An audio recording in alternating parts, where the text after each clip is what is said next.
Hi everyone, welcome to another AL.combat. This week we've got Josh Bean and Cameron Smith debating the Tim Tebow bill.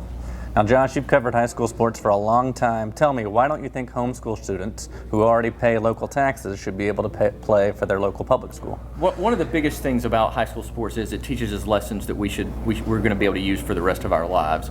And one of the lessons that it teaches us is that there are consequences to our actions. One of the consequences when you choose to homeschool your kid is that you don't get to play high school sports. This bill would destroy that. I just think it sends the wrong message. Well, it's a consequence because of the law.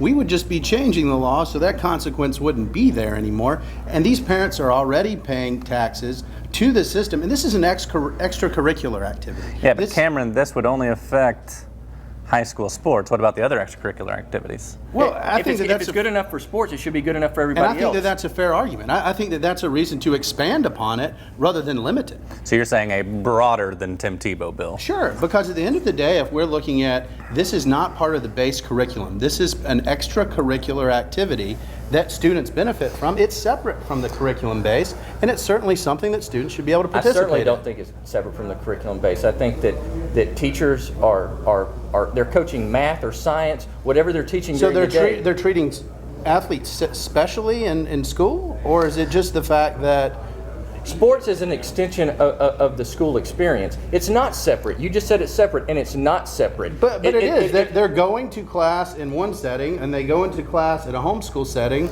But you're saying that they're just intertwined. They can't do it together.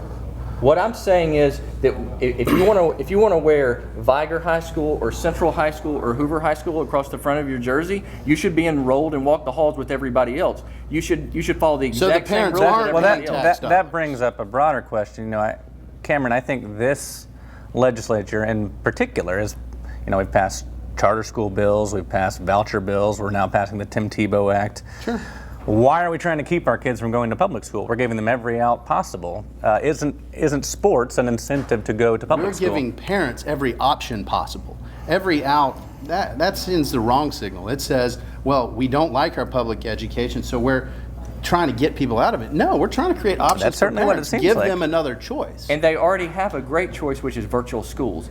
Kids who are enrolled in that program. Can they play virtual football? They are part of a local. A lot of kids they do. are part of a local school. They are attached to a local school. There is accountability. Why don't you want to give these homeschool kids students a chance to play football, to play baseball, play soccer with the peers? They in their already community? have that opportunity in a myriad of ways. AAU basketball, Olympic development, soccer.